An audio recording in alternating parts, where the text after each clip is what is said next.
Yo, dudettes, what's going on with y'all? Whoa. It's been a while since I said those words, and I feel less flat.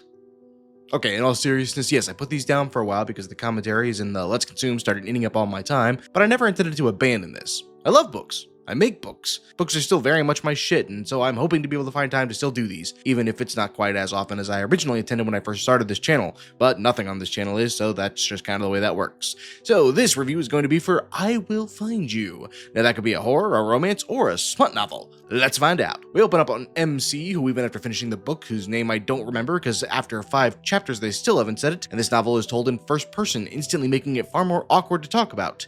Because, yay, we just have to be special and reinvent the wheel, don't we? He is serving a life sentence for a brutal murder of his own son, except that he's actually innocent. How do we know he's innocent? He doesn't, and for that matter neither do we, because all the evidence, both physical and circumstantial, point to him, and he is claiming that he can't remember what happened that night because he was drunk. But he knows he didn't do it, because reasons. This kind of thing actually damages character, because if they were in simple denial despite all the evidence, that could be character, or self-doubts could lead to a character, but this actually isn't either. It's a refusal to the most obvious solution of the problem, and their only evidence is, but...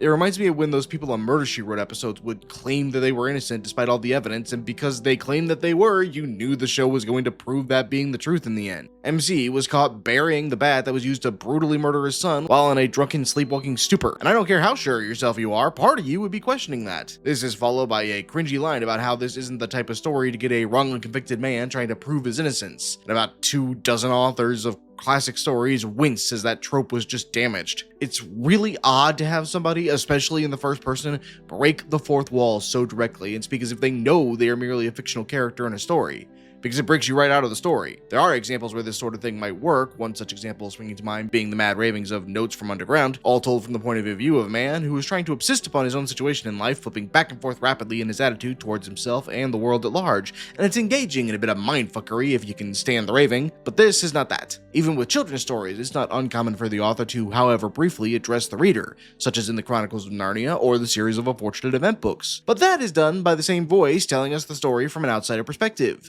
and it's written exactly as one might explain the story to a child. This is not that either. This is just pretentious. One day his now ex-sister-in-law shows up and he dotes on her in a way that suggests his divorce involves some allegations of extra-sexual activities. It's actually rather creepy. Then she shows MC a current photo of his son who is self-evidently not murdered as seen by the picture, and it already seems insane that we're pushing the bird this hard out of the nest, but here we are. Then he talks to his godfather, who is the warden of the prison that he is staying in, and this could not have been brought up before now, and whatever judge had that level of oversight clearly couldn't have given less of a fuck about what should have been a high-profile case. There's some BS about paying people to keep that under wraps, but I have no clue how that could be true. Because surely there's some kind of documentation for the intent of said warden to raise him if all had gone wrong with his parents. So instead of one of any number of reasonable options, the MC asks his godfather to endanger his and his family's life to ensure his escape, so he can go hunting after a photographed child. They go into details about how there was never any DNA test performed on the body, but why?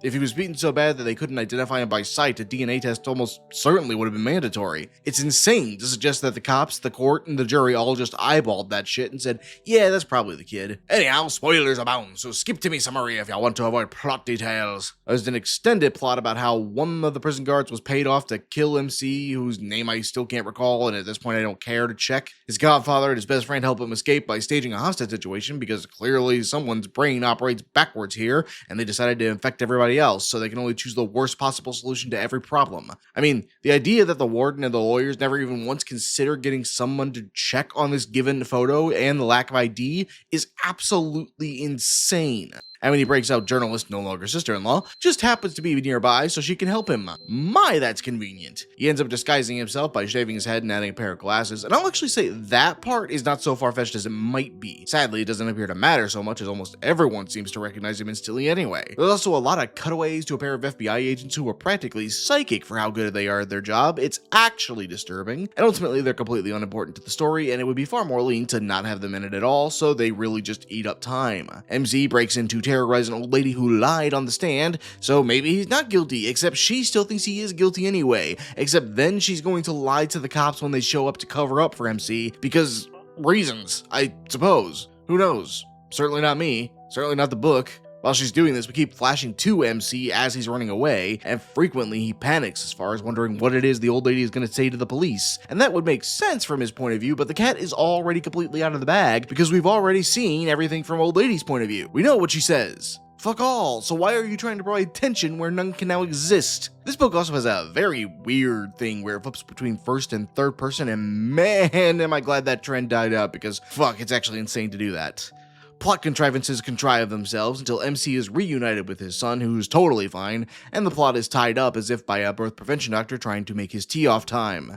I feel like you promised me a cake, showed up with a bag of frosting, slapped me in the balls with it, and then had the gall to be mad at me when I'm upset with you. My personal score is 2.5 out of 10. It's not the worst thing out there by any stretch, but there is just so much improvement to be had. Let's go ahead and take a look at that bingo card. And man, oh man, did we dance all over that thing. Great job. Well, that is going to do it for me on this end. So if you have something else you want me to review, go ahead and leave a comment down below. Let me know. If you want to see what we get into next time, go ahead and subscribe. But until then, drink plenty of water, tell your parents that you love them, and stroke your mustache at night.